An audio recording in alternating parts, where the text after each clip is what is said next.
Isaías 52, versículo 1 a 7. Desperta, desperta, reveste da tua fortaleza, ó Sião.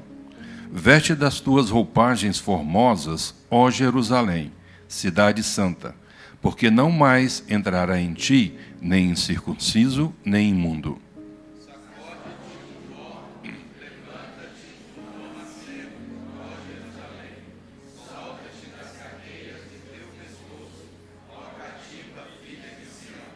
Porque assim diz o Senhor: por nada fostes vendidos, e sem dinheiro sereis resgatados.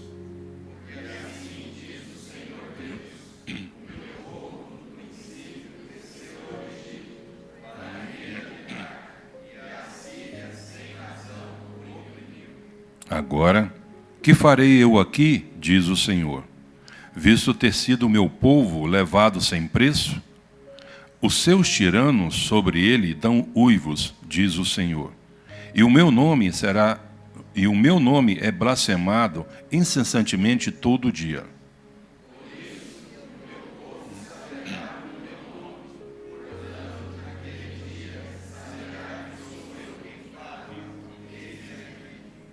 Que formosos são sobre os montes os pés dos que anuncia as boas novas, que faz ouvir a paz, que anuncia coisas boas, que faz ouvir a salvação, que diz a Sião: o teu Deus reina. Você consegue imaginar um jovem guerreiro correndo na montanha para dar a notícia para o seu povo? E ali a expectativa daquele que estava correndo, também como aquele grupo de pessoas que ficavam na cidade, o texto vai descrever essa trajetória, era uma expectativa de grande ansiedade, porque num contexto de guerra, e não havia certamente na história uma plataforma que pudesse conectar de forma global a notícia se seria um momento de informação de uma vitória contra o inimigo ou de uma derrota. Então a angústia daqueles que ficavam era muito grande, porque aqueles que ficavam nas muralhas olhavam buscando que de alguma maneira alguém pudesse vir correndo e trazer a notícia.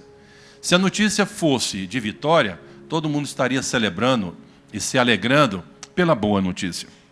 Se a notícia fosse de uma derrota, certamente a angústia amplificaria, e aí teriam que juntar o que poderia se juntar ali e correr e fugir o mais rápido possível, porque se passaram por cima dos soldados e dos valentes, o próximo passo é chegar na cidade e fazer todo tipo de atrocidade. Haveria certamente aprisionamento, haveria violência, haveria morte.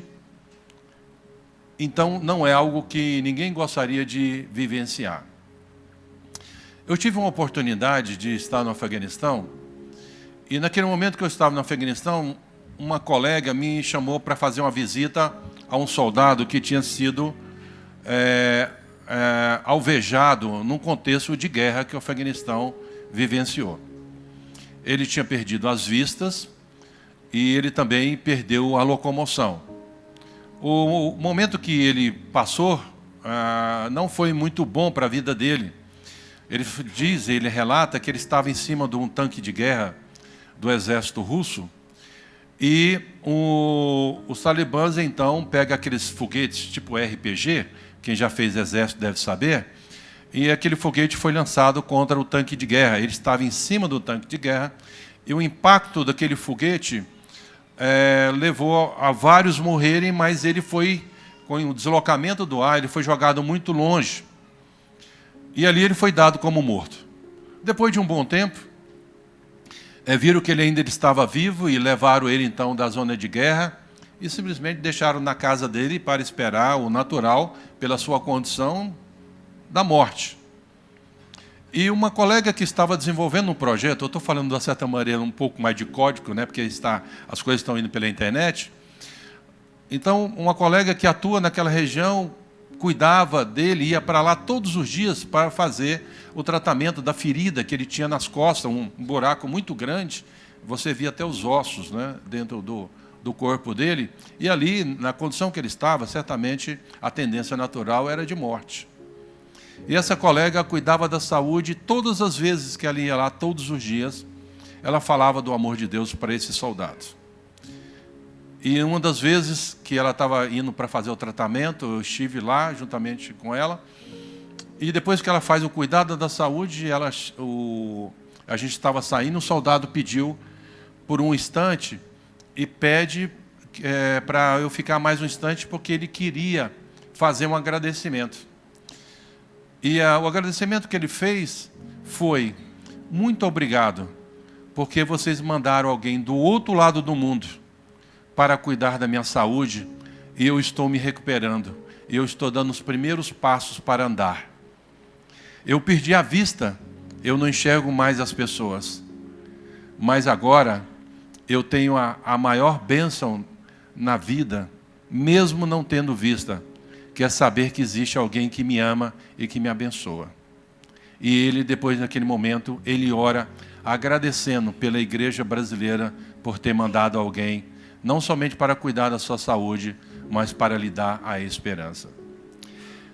Viver numa zona de guerra não é muito fácil. Não sei quantos de vocês já tiveram a oportunidade de ir presencialmente para participar. E o texto relatado aqui é um texto que vai mostrar essa realidade de uma guerra de sofrimento, uma guerra sem muita esperança quando você é vencido.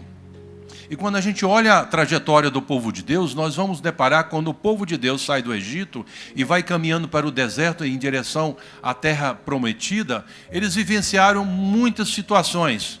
Nos momentos que eles obedeciam a Deus e seguiam os valores, os padrões regidos pelo Senhor, a bênção de Deus ia sobre a vida deles. E quando eles estavam caminhando para a terra prometida, apareceram muitos inimigos.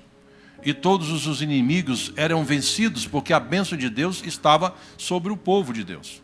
Mas também a gente vai ver na Bíblia que a trajetória é que, quando eles desobedeciam a Deus, achavam que eles eram autossuficientes.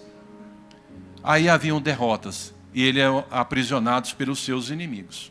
E diante desse cenário de aprisionamento, eles não viam nenhuma perspectiva de sair. E certo que a condição que eles viviam era uma condição que ninguém gostaria de viver.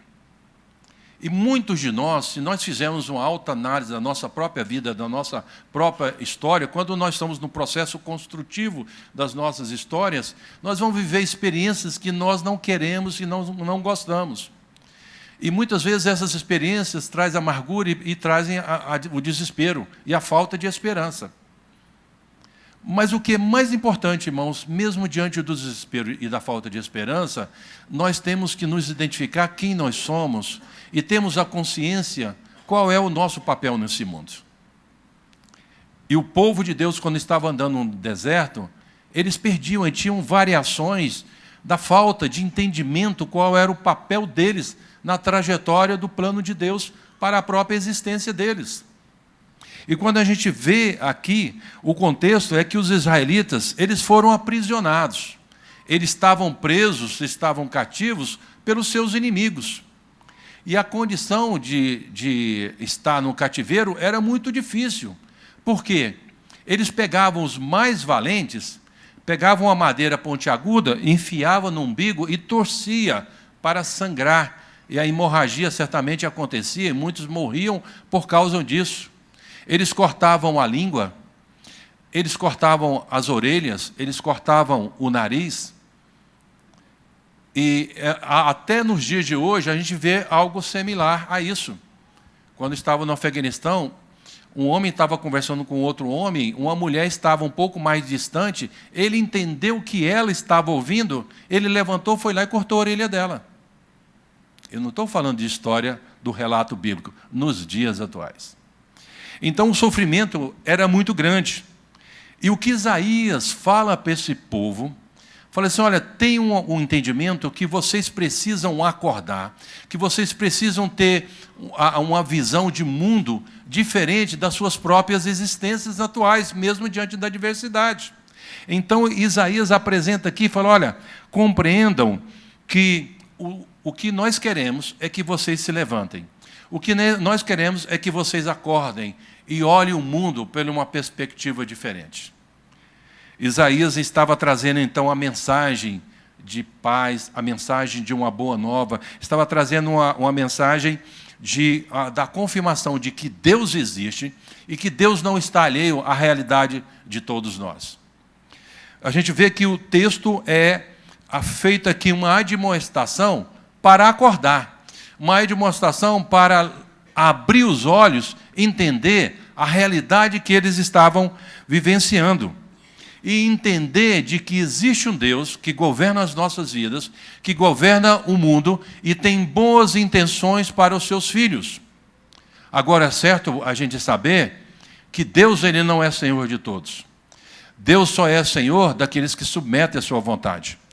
Um texto bíblico muito conhecido por nós é o Salmo de número 23, versículo 1, que diz: o Senhor é o meu pastor e nada me faltará.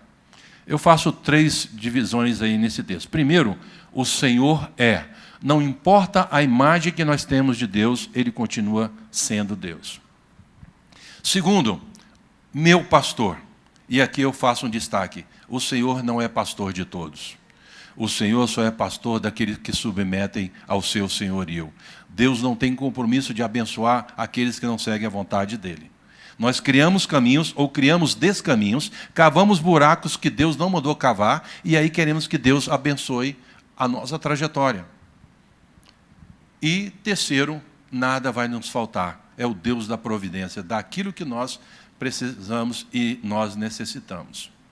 Então, nós temos que ter uma imagem, um conceito de Deus, de quem realmente nós achamos que Ele é, e dentro da nossa compreensão humana, que mesmo assim, nós temos os nossos limites para entender o que Deus é. Mas o fato é que Deus continua sendo Deus, Ele é um Deus que reina, é um Deus que tem boas intenções para com seus filhos. É um Deus que um dia resolveu amar a mim e a você, pessoas que não prestam. Nada que podemos fazer nos dá mérito diante de Deus. Nada que podemos fazer nos acrescenta a nossa relação com o Senhor. Mas Deus um dia soprou o ar da vida, e assim a gente vive na esperança. Então, a gente vai observar aqui que nós, como povo de Deus, nós temos uma marca. E essa marca deve ser refletida em todos os lugares. Porque eu gosto de usar a expressão que, a partir do momento que nós somos alcançados pela mensagem do reino de Deus, nós nos tornamos agentes do reino de Deus onde nós estamos e onde nós vamos. Então, nós somos o reino de Deus ambulante. O que falamos, o que nós verbalizamos, né?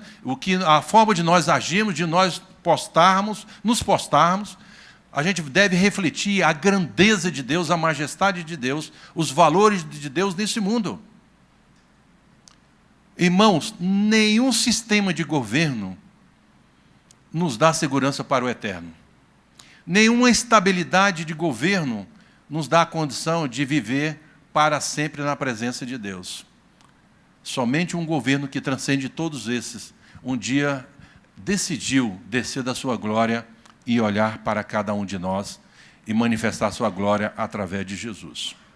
Então, quando a gente olha Isaías aqui, o que Isaías está colocando inicialmente na mente deles, olha, entendam, mude o seu foco, mude o seu entendimento, saiba o que Deus requer e o que Deus é na sua vida. E aqui a gente vai ver também Isaías fazendo um desafio para que eles possam, você pode olhar no versículo 11 e no versículo 12, que eles deveriam sair desse contexto que traz uma corrupção no meio do povo de Deus. E fala que, olha, vocês devem sair desse contexto e ser pessoas puras. Pessoas que têm uma vida e um padrão de vida conforme o relato bíblico. A Bíblia como Bíblia, de capa a capa, como palavra de Deus. Nós estamos vivendo um momento na nossa história que somos pressionados a flexibilizar os valores e o padrão desse mundo. Nós estamos vivendo um momento onde somos pressionados ou por lei, ou por força da comunidade, a negociar valores e princípios. Como devemos aceitar de tudo. A igreja está aberta a todos, mas não está aberta a tudo. A Bíblia tem que ser vista como o reino de Deus que dá referência para esse mundo. Então, Isaías, ele apresenta aqui, né, como destaque, e aqui eu faço uma pergunta: o que o Senhor espera de mim e espera de você, como povo de Deus? Se nós temos uma imagem de Deus, do conceito de Deus, mas o que o Senhor espera? A forma que nós vamos saber é o que está escrito na palavra de Deus, é o que nos dá a referência. Veja que no versículo de número 1, diz o seguinte: desperta, desperta, reveste da tua fortaleza, ó Sião, veste das tuas roupagens formosas, ó Jerusalém, cidade santa, porque não mais entrará em ti nem circunciso e nem imundo. Então Deus nos chama para nós nos posicionarmos. Nós não podemos ser crente fajuta, o mesmo que falso, mal feito, o mesmo que falsificado, onde ele inicia no versículo de número 1, fala que vocês devem entender que deve gestar na sua vida um despertamento para a própria vida, o seu papel nesse mundo. Acordar e dar o próximo passo. O acordar, ele é individualizado, você deve despertar a você mesmo. O que eu preciso fazer para esse despertar? E Isaías também vai mostrar que eles deveriam vestir roupas esplêndidas. Eles são desafiados a ornamentarem e adornarem. Para quê? Para refletir a grandeza e a majestade de Deus. Nós devemos refletir a majestade de Deus nesse mundo, irmãos. Nós somos eleitos, e 1 Pedro capítulo 2, versículo 9 em diante, diz: vós, porém, sois raça eleita, sacerdócio real, nação santa, povo de propriedade exclusiva de Deus. Alguns colocam ponto final. Mas o texto diz: a fim de proclamardes as virtudes daquele que vos chamou das trevas para a sua maravilhosa luz. Então nós somos eleitos não para viver somente uma vida contemplativa. Nós somos eleitos para anunciar a glória de Deus ao mundo. A fim de... Essa expressão, que a finalidade da eleição é mostrar a glória de Deus, a excelência moral. As virtudes, segundo o texto de Pedro, têm um significado de excelência moral, de caráter de Deus. Então nós estamos nesse mundo para mostrar o caráter de Deus, a grandeza e a majestade de Deus, mostrar a glória de Deus. Como foi citado no início do culto: anunciai entre as nações a sua glória. E a glória não é a igreja física, a glória é o povo de Deus que reflete a majestade de Deus através da sua própria vida e da sua própria existência. Mas por que Isaías está falando sobre isso? Porque o povo, enquanto andavam, eles estavam permitindo outros povos se misturarem. E esses outros povos estavam se misturando e trazendo o seu modo de vida, o seu estilo de vida. E começaram, então, a não mais andar nos preceitos de Deus, mas negociar esses preceitos, esses valores. Por que não fazemos as duas coisas? Eu estava, essa semana, conversando com uma pessoa, e aí, por um momento, entrou uma pessoa que não era cristã, entrou na questão da ideologia de gênero. É algo que está muito em voga nesse momento. Aí, ela levantando a bandeira, que nós devemos ter aceitação para tudo e para todos, que não tem problema, e ela foi nessa pegada aí. Aí eu falei assim: você não acha injusto, por exemplo, nas Olimpíadas, um trans lutar contra uma mulher? Não, não vejo problema, ela se sente mulher. E a conversa foi deslizando nessa área aí. Por um certo momento, eu acho que ela perdeu um pouco a informação. Ela lembrou, olha, ela citando: eu fiquei indignada, minha filha faz judô e colocaram um homem para lutar com ela. Isso é uma maldade, percebe a incoerência? As pessoas negociam valores até um momento que não afeta elas. Irmãos, a gente não negocia valores do reino de Deus. A gente não negocia a palavra de Deus. A palavra de Deus é palavra de Deus. e os princípios descritos na palavra, não importa o que a lei diga, não importa o que a pressão da sociedade nos impõe, Deus tem os seus padrões, o seu valor. E o mundo, a partir do momento que começa a olhar uma igreja que fragiliza ou negocia os seus valores, vai acontecer como aconteceu na Escócia. Igrejas de cabem 3.000, 5.000 pessoas. Hoje é somente uma mesa com um balcão de formação turística. Outras igrejas presbiterianas, restaurantes. Outras são casas de danceteria. Você vai na Nova Zelândia, a mesma coisa, vai na Inglaterra, a mesma coisa, em muitos países, a mesma coisa. Eu estou alertando para que, no futuro, nós não sejamos a próxima geração que vão ter templos como esse, que vai ser somente uma casa, que vai ser, talvez, uma informação turística para passear na cidade de Maringá. Então, o que a gente vê Isaías é apontando, se posicione, e não permita que esses incircuncisos comecem a invadir o nosso meio e impor os padrões que eles veem como a verdade. Nós também devemos nos alertar com esses incircuncisos, porque ao negociarmos os valores, essas pessoas que são imundas dentro dos padrões da palavra de Deus, eles não são apropriados para estar diante de Deus, com seus padrões e seus valores. Eles têm que se arrepender. Irmãos, a igreja... E a gente vê muitas pessoas, as pessoas não devem procurar livros de autoajuda. A solução para a vida das pessoas está a partir da ajuda do alto, a intervenção de Deus na vida delas. Livro de autoajuda só vai massagear o coração, o emocional. Então é somente a palavra de Deus que traz a transformação. Então, tenha essa convicção. Se posicione e saiba que você precisa definir quem você é. Nós não estamos no mundo para fazermos relações públicas. Nós estamos no mundo para darmos o ultimato. É o reino de Deus. A única esperança é o caminho da cruz. Não existe outra alternativa. Não tem atalho, é somente a cruz. Você pode almejar um monte de coisas. Você pode almejar nesse mundo uma casa. Você pode almejar nesse mundo um bom emprego.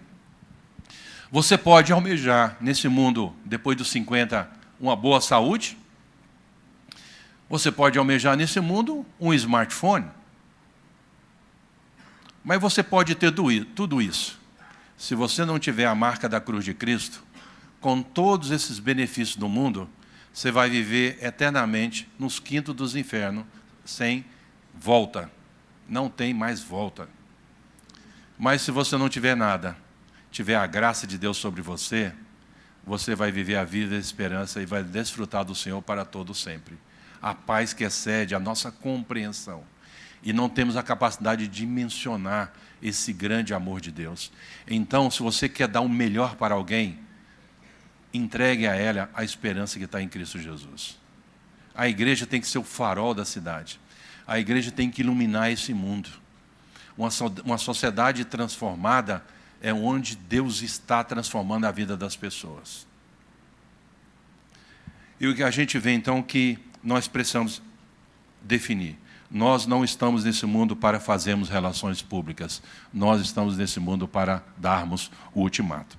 Segundo, nós vamos ver no versículo número 2 que diz: sacode-te do pó, levanta-te e toma assento, ó Jerusalém, solta-te das cadeias de teu pescoço, ó cativa, filha de Sião.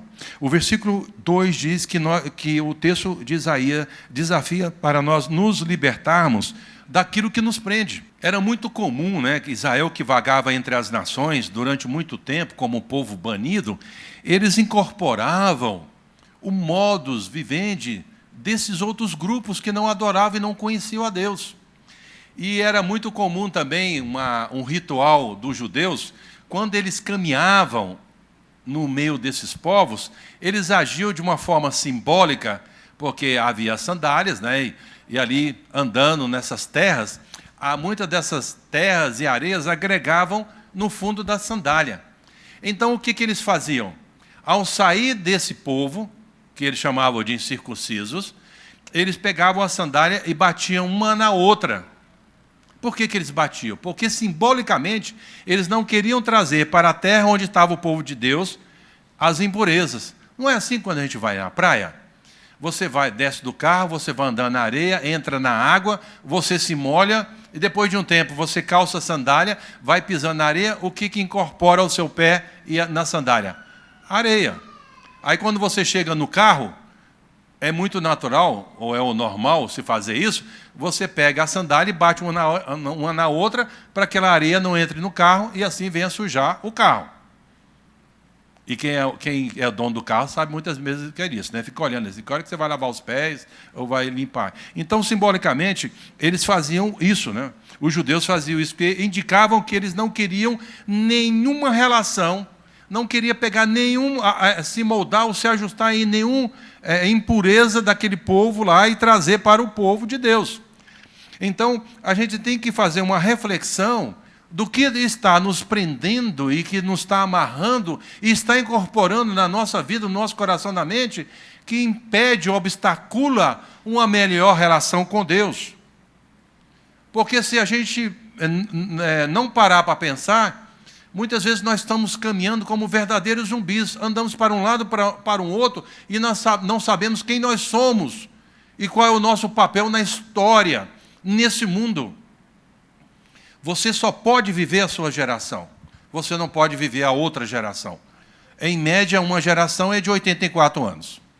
Então, você só pode ser influente ou influencer, como agora é o diálogo nas redes sociais, né?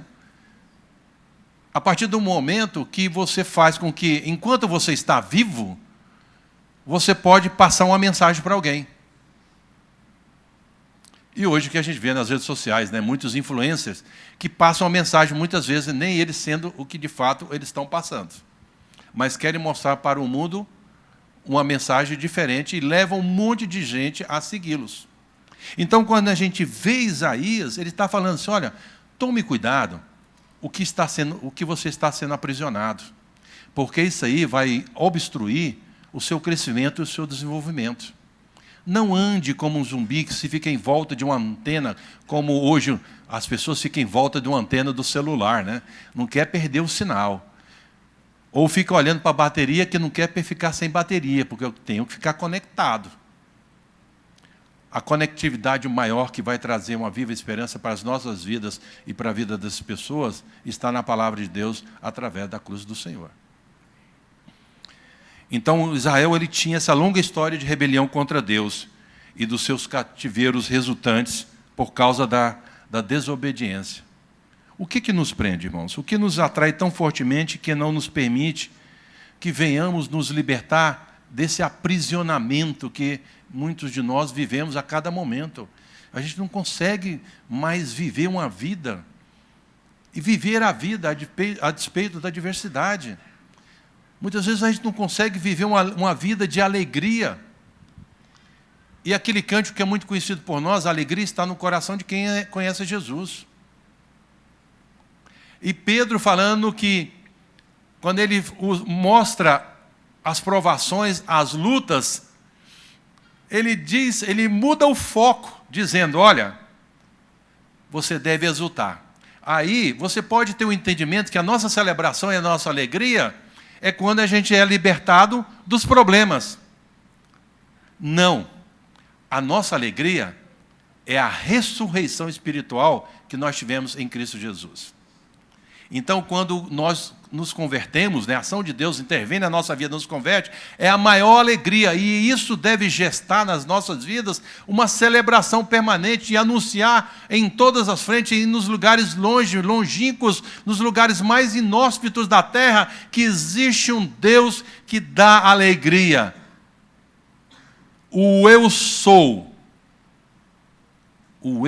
relatado na Bíblia, o eu sou está em nós. O eu sou está em nós, gera em nós alegria.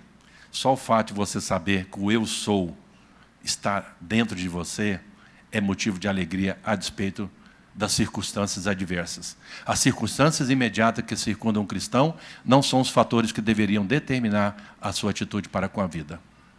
As circunstâncias imediatas que circundam um cristão não são os fatores que deveriam determinar a sua atitude para com a vida.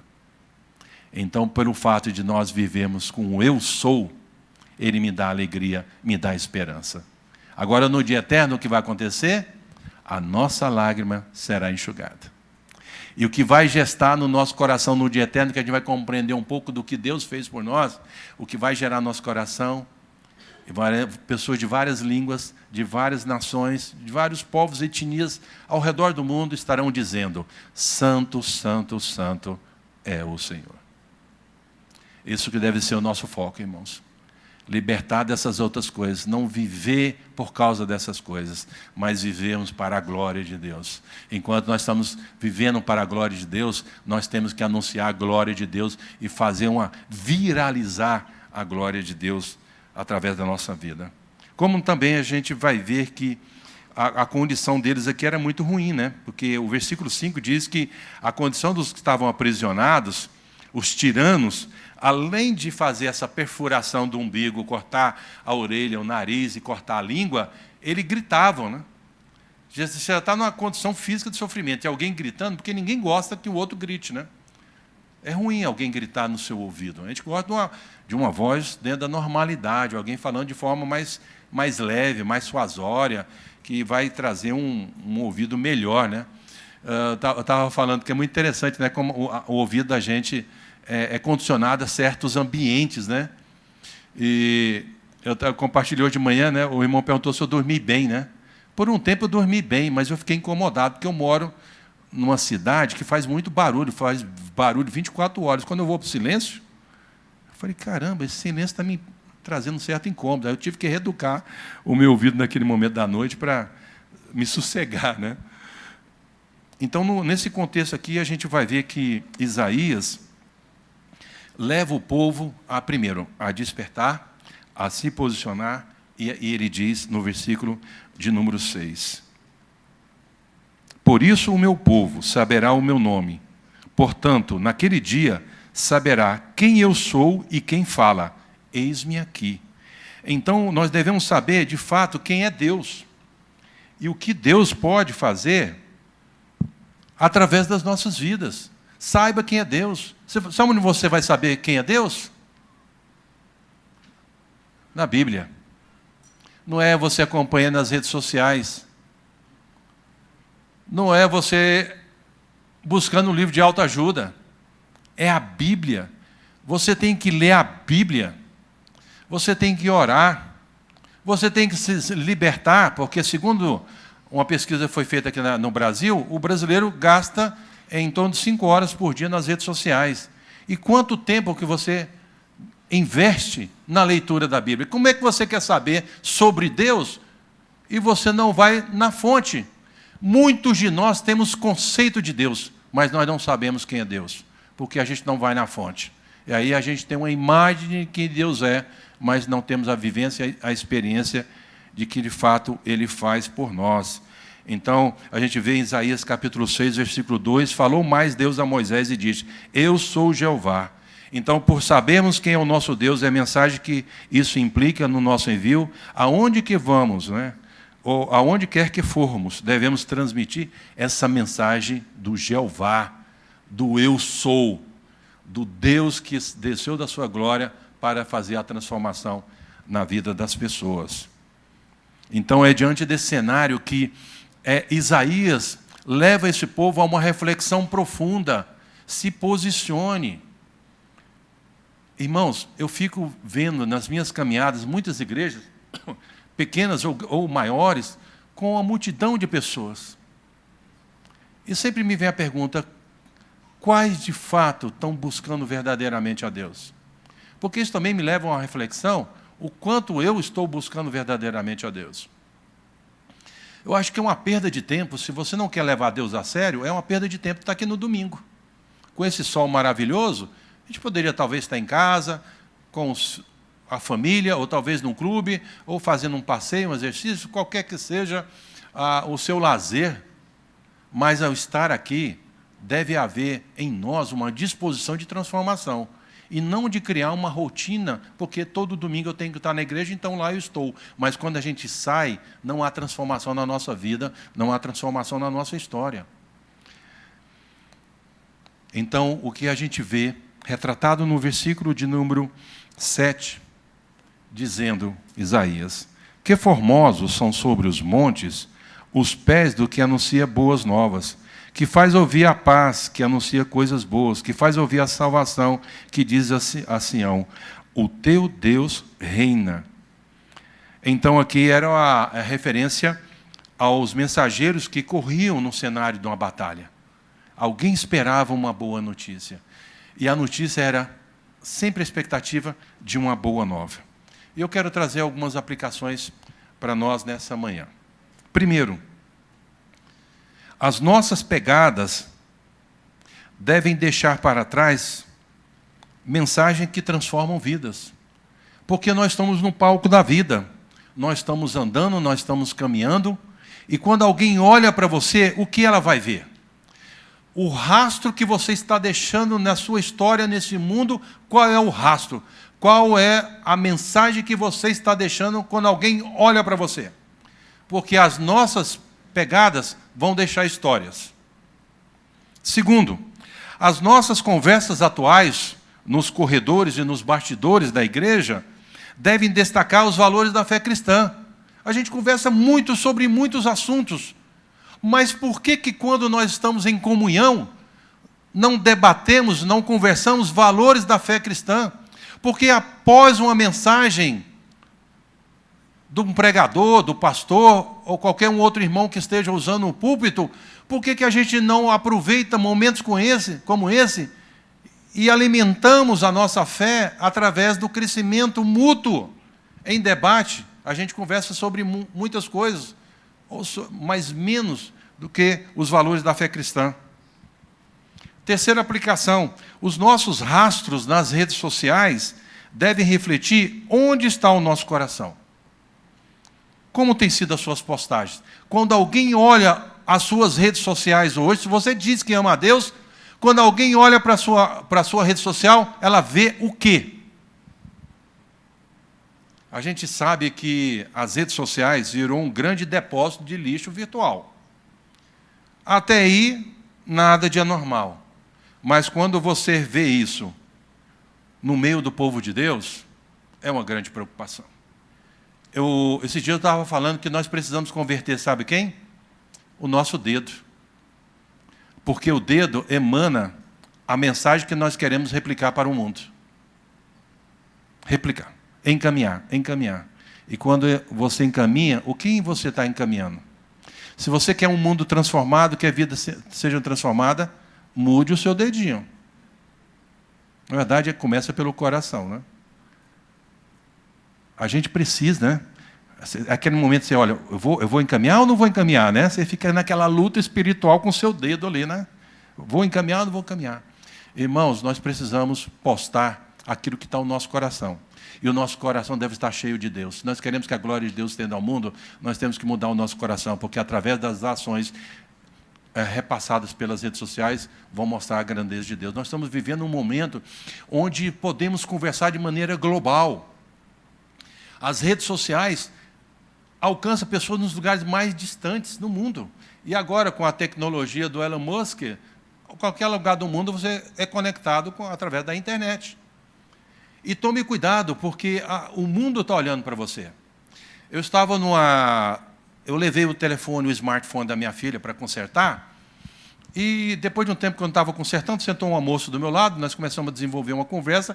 Ela é diretora de uma grande multinacional que produz telefones ao redor do mundo. Ela era diretora do RH para a América Latina. E a gente estava conversando, e eu perguntei, por curiosidade, como é que você faz para fazer o processo seletivo das pessoas que vão trabalhar na sua empresa? Porque, normalmente, as pessoas, o homem, né, veste uma boa roupa, faz a barba, dá uma arrumada no cabelo, vai um pouco mais apresentável. A mulher vai num salão, também veste uma roupa, faz a sua maquiagem ali.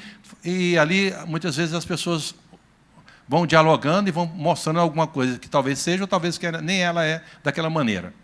Ela falou, nós fazemos isso. Mas hoje nós temos um investimento diferente, que se torna um pouco mais eficaz para nós. Eu falei, como é que é? Porque eu falei para ela, olha, eu trabalho com missionários, e os missionários também, praticamente todos eles, estão aí conectados. Ela falou assim, olha, eu olho na rede social, porque lá a pessoa é o que ela é. Eu fico sabendo da postagem dela, o que as pessoas comentam sobre a postagem dela, o que ela replica da postagem e a comunidade que ela está interagindo. Ali ela está mostrando para o mundo quem verdadeiramente ela é. Então, você que está nas redes sociais, ali nós sabemos quem de fato você é. Se você ama a Deus e não põe nas suas postagens isso, então é uma coisa para se pensar. Se você não diz que quer um mundo transformado pelo poder de Deus e não faz isso usando as plataformas, então é alguma coisa que você deve pensar. E eu comecei a usar também com os candidatos ao campo missionário. Está aí, os futuros missionários que a igreja pode adotar, começam a olhar as redes sociais deles. Aí você vai saber de fato se ele ama a Deus. Porque a gente usa a nossa vida, as nossas interações, e nos comprometemos com aquilo que nós acreditamos. Queremos ver pessoas que deixam marcas? Veja os seus rastros. Não de cargos que assumiram durante a sua vida na igreja, e sim de pessoas que refletiram o caminho da cruz de Cristo. Onde pisamos, deixamos marcas que perpetuam. E qual é a marca da sua caminhada? Irmãos, nós devemos ser pés formosos. A nossa trajetória, a nossa caminhada vai deixar história na vida de muitos. E finalizo contando uma história de uma conversa que eu tive com um soldado croata. Ali na região da Croácia, Sérvia, é uma região também de muita tensão, em vez de quando ali emerge um contexto de guerra.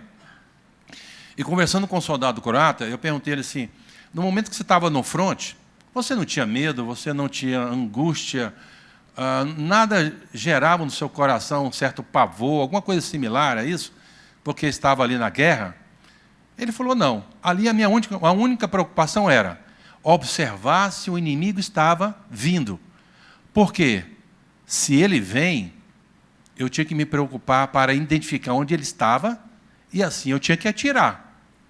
E ele vinha na minha direção, tentando identificar se existia um inimigo na perspectiva dele. E certamente ele ia atirar para me matar. Então, entre eu e ele, que vai ele.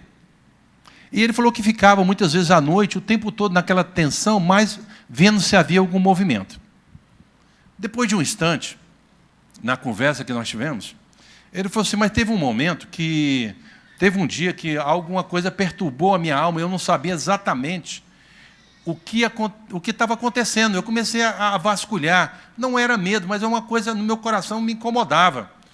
E por um instante eu estava num bunker, olhei para o chão e vi um papel numa certa distância, e eu fiquei por algum instante olhando para aquele papel, na escuridão, mas eu percebi que era um papel, mas não sabia o que estava escrito lá. E aí eu estava olhando para aquele papel e falei assim, eu vou lá ou não vou? Mas se eu ligar uma lanterna aqui, eu posso mostrar para o inimigo onde eu estou, pela luminosidade. Mas aquilo trouxe um incômodo. Ele falou que pegou uma pequena lanterninha, colocou um pouco mais no chão, para tentar deixar um pouco mais escuro possível, e foi em direção a um papel. E ele falou que pegou o papel, e pegou a lanterna, chegou mais perto, assim, mais no chão, e ele começou a ler. Sabe o que estava escrito no papel? A minha paz vos dou. E ali ele teve a experiência de conversão com o Senhor. Hoje ele é um líder da igreja na Croácia. O filho dele é pastor. É uma história que eu ouvi desses soldados. A bênção em saber que Deus interveio na vida dele numa zona de combate, uma zona de guerra. Muitas vezes a gente vai para um lugar, a gente pensa assim, eu estou chegando, Deus está chegando junto comigo. Deus já está lá, independente de nós. Deus já está lá em muitos lugares do mundo, e no dia eterno, muitas pessoas, nos lugares que menos esperado, vão estar dizendo, santo, santo o Senhor. Então foi uma bênção ouvir esse testemunho. Mas sabe uma pergunta que eu tenho até hoje? Não tenho ainda essa resposta. Quem foi o pé formoso que deixou aquele folheto naquela região? Talvez esse missionário não dimensionou que a mensagem que ele deixou na zona de guerra poderia transformar a vida de alguém. Então nós estamos caminhando, irmãos. Muitas pessoas estão gritando no silêncio. Está nos faltando, como igreja do Senhor, a ter a sensibilidade do Espírito Santo em ver pessoas que estão gritando no silêncio. E nós temos a mensagem que pode transformar vidas. As nossas marcas podem perpetuar a história na vida das pessoas. As nossas pisaduras podem ser pés formosos que trazem a boa nova da salvação. E a minha oração é que Deus nos desperte para essa missão.